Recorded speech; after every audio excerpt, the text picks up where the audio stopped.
ಎಲ್ಲ ಆತ್ಮ ಜೊತೆಗೆ ನನ್ನ ಸಾಷ್ಟಾಂಗ ಪ್ರಣಾಮಗಳು. ಅಖಂಡ ಗೀತಾ ಜ್ಞಾನ ಯಜ್ಞದ ಅಂಗವಾಗಿ ಈ ದಿನ ಗೀತೆಯ ಪ್ರಾರ್ಥನಾ ಶ್ಲೋಕ 4 ಇದರ ಬಗ್ಗೆ ಚಿಂತನೆ ಮಾಡ್ತಿದೆ. ಸರ್ವೋಪನಿಷದೋ ಗಾವೋ ದೋಗ್ಧ ಗೋಪಾಲನಂದನಃ ಪಾರ್ಥೋ ವತ್ಸ ಸುಧಿರ್ಭೋಕ್ತ ದುಗ್ಧಂ ಗೀತಾಮೃತಂ ಮಹತ್. ಈ ಶ್ಲೋಕದ ಚಿಂತನೆ ಮಾಡೋಣ. ಇದರಲ್ಲಿ ಶ್ರೀಕೃಷ್ಣನ ಗೋಪಾಲ ಅಂತ ಕರೀತಾರೆ. ಈ ಗೋಪಾಲ ಯಾರು ಅನ್ನೋ ಪ್ರಶ್ನೆ ಬರ್ತದೆ. ಕೃಷ್ಣನ್ ಗೋಪಾಲ ಅಂತ ಯಾಕೆ ಕರೆದ್ರು ಅಂತ. ಗೋಪಾಲ ಯಾರು?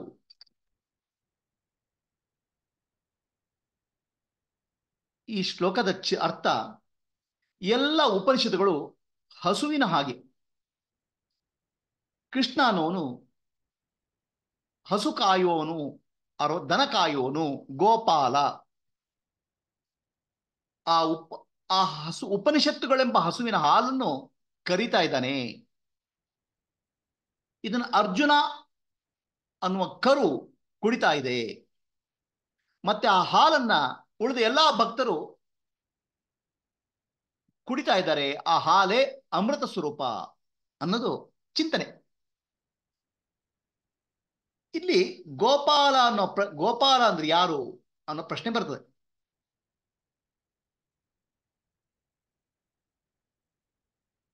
ಎಲ್ಲ ಉಪನಿಷತ್, ಎಲ್ಲ ಭಗವದ್ಗೀತೆ ಆಗಲಿ ಉಪನಿಷತ್ ಶ್ಲೋಕಗಳಾಗ್ಲಿ ಇದಕ್ಕೆ 3 ರೀತಿಯ ಅರ್ಥಗಳು ತೆಗೆದುಕೊಳ್ತಾರೆ.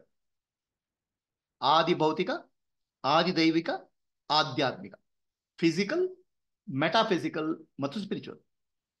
ಆದಿ ಭೌತಿಕ ಹಂತದಲ್ಲಿ ಶ್ರೀಕೃಷ್ಣ ಅನ್ನೋನು ಐತಿಹಾಸಿಕ ವ್ಯಕ್ತಿ. ಅವನು ಮಥುರೆಯಲ್ಲಿ ನಂದಗೋಪನ ಅರಮನೆಯಲ್ಲಿ, ಗೋಪಾಲಕರ ಅರಮನೆಯಲ್ಲಿ ಅವನು ಬೆಳೀತಿದ್ದಾರೆ. ಸೊ ಹಾಗ್ಬಿಟ್ಟು ಅವನು ಗೋಪಾಲನೇ. ಗೋಪಾಲನ ಹಸು ಕಾಯುವವನು, ದನಗಳನ್ನು ಕಾಯುವವನು ಅಂತ.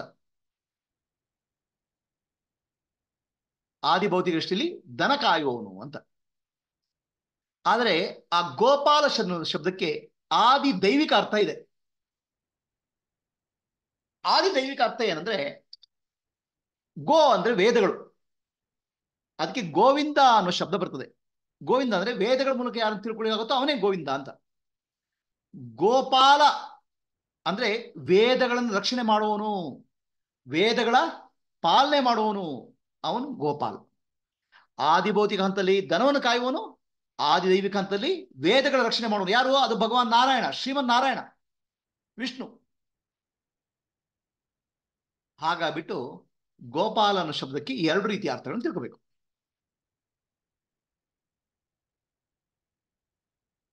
ಆ ಭಗವಾನ್ ವಿಷ್ಣು, ಶ್ರೀಮನ್ ನಾರಾಯಣ ವೇದಗಳನ್ನ ಬ್ರಹ್ಮಾಜಿಗೆ ಕೊಟ್ಟರು. ಬ್ರಹ್ಮಾಜಿಗಳಿಂದ ಹಲವಾರು ಋಷಿಗಳಿಗೆ ಬಂತು. ಆ ಋಷಿಗಳಿಂದ ಕಡೆಗೆ ಶಂಕರಾಚಾರ್ಯರಿಗೆ, ಆಚಾರ್ಯರಿಗೆ ಬಂತು. ಇದಕ್ಕೆ ಗುರು ಪರಂಪರೆ ಅಂತ ಹೇಳುದು. ನಾರಾಯಣ ಸಮಾರಂಭಾತ್ ಶಂಕರಾಚಾರ್ಯ ಮಧ್ಯಮ. ಅದೇ ರೀತಿ ಸದಾಶಿವನಿಂದ ಶುರುವಾಗಿ ಶಂಕರಾಚಾರ್ಯ ಬಂತು ಅಂತ 2 ಪರಂಪರೆ ಇದೆ. ಹಾಗಿದ್ರೆ ವೇದಗಳನ್ನು ಮಾಡಿದ್ಯಾರು? ವೇದಗಳು ಯಾರು ಮಾಡಿಲ್ಲ. ವೇದಗಳು ಅಪೌರುಷೇಯ, ಅಂದ್ರೆ ಮನುಷ್ಯನಿಂದ ಆಗಿಲ್ಲ ಅದು. ವೇದಗಳು ಅನಂತ. ಋಗ್ವೇದ, ಯಜುರ್ವೇದ, ಸಾಮವೇದ, ಈ 4 ವೇದಗಳು, ಚತುರ್ವೇದಗಳು. ಆ ವೇದಗಳಲ್ಲಿ 4 ಭಾಗಗಳಿದ್ದಾವೆ. ಋಗ್ವೇದ, ಯಜುರ್ವೇದ, ಸಾಮವೇದ, ಅಥರ್ವಣ ಅಂತ. ಆ ವೇದಗಳಲ್ಲಿ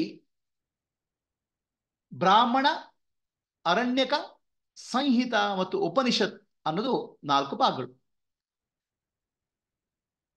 ಆ ಉಪನಿಷತ್ ಅನ್ನೋದು ಬ್ರಾಹ್ಮಣ, ಅರಣ್ಯಕ ಮತ್ತು ಸಂಹಿತ. ಇದು ಕರ್ಮಕಾಂಡದ ಭಾಗ. ಯಜ್ಞ ಮಾಡೋದು ಬ್ರಾಹ್ಮಣರಿದೆ, ಅದಕ್ಕೆ ಬೇಕಾದ ಮಂತ್ರಗಳು ಅರಣ್ಯಕದಿದ್ದಾವೆ. ಅದರ ಬಗ್ಗೆ ಉಪಾಸನೆ ಮಾಡೋದು ಉಪಾಸನ ಕಾಂಡ ಅದರಲ್ಲಿದೆ, ಅರಣ್ಯಕದಲ್ಲಿದೆ. ಸಂಹಿತೆಯಲ್ಲಿ ಮಂತ್ರಗಳಿದ್ದಾವೆ. ಉಪನಿಷತ್ತಲ್ಲಿ ಆ ವೇದಗಳ ಜ್ಞಾನ ಇದೆ, ಆತ್ಮಜ್ಞಾನ ಇದೆ, ನಾನು ಯಾರು ಅನ್ನೋ ವಿಚಾರ ಇದೆ, ಬ್ರಹ್ಮ ವಿದ್ಯೆ ಇದೆ. ಅದು ಉಪನಿಷತ್ತು. ಉಪನಿಷತ್ತು ಅಂದ್ರೆ ವೇದಗಳ ಕೊನೆಯ ಭಾಗ, ಅದು ವೇದಗಳ ಸಾರಾಂಶ, ವೇದಗಳಿಂದ ಬರುವ ಜ್ಞಾನ. ಎಂತ ಜ್ಞಾನ? ಮುಕ್ತಿ ಮಾರ್ಗವನ್ನು ತೋರಿಸೋ ಜ್ಞಾನ. ಸೊ ಹಾಗಾಗ್ಬಿಟ್ಟು ಆದಿ ದೈವಿಕವಾಗಿ ಶ್ರೀಕೃಷ್ಣ ವೇದಗಳನ್ನು ರಕ್ಷಣೆ ಮಾಡ್ತಾನೆ, ಗೋಪಾಲನಾಗಿ ಉಪನಿಷತ್ತನ್ನು ರಕ್ಷಣೆ ಮಾಡ್ತಾನೆ. ಹೇಗೆ ರಕ್ಷಣೆ ಮಾಡ್ತಾನೆ? ಆ ಉಪನಿಷತ್ತಿನ ಸಾರವನ್ನ ಅರ್ಜುನಿಗೆ ಕೊಟ್ಟು ನಮ್ಮ ಇಡೀ ವಿಶ್ವಕ್ಕೆ ಅದನ್ನ ಕೊಡ್ತಾನೆ. ಅದಕ್ಕೋಸ್ಕರ ದನವನ್ನ, ಗೋಮಾತೆಯನ್ನ ಉಪನಿಷತ್ತು ಅಂತ ಹೇಳಿದ್ರು, ಉಪನಿಷತ್ತುಗಳು ಅಂತ ಹೇಳಿದ್ರು.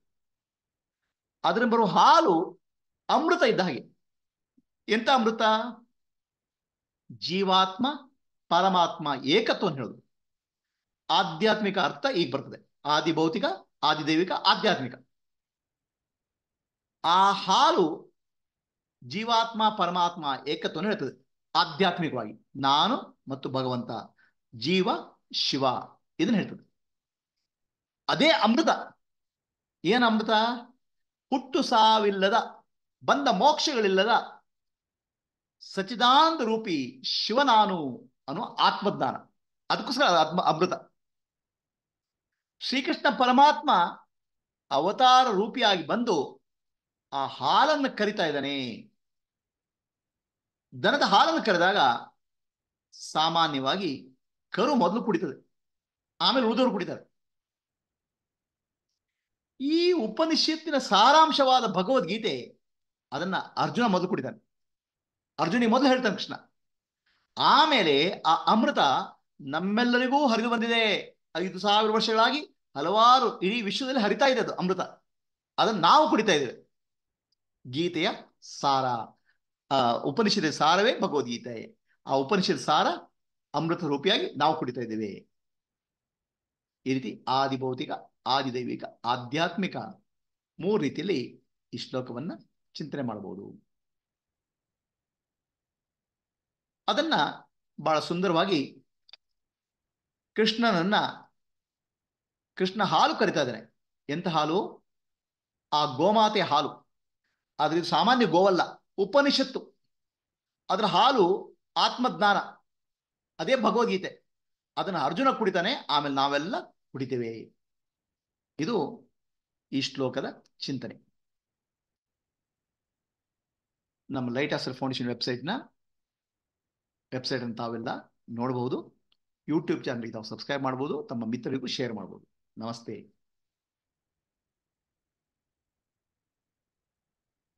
ಯಾರಿಗಾದರೂ ಪ್ರಶ್ನೆ ಇದೆಯಾ? Any questions?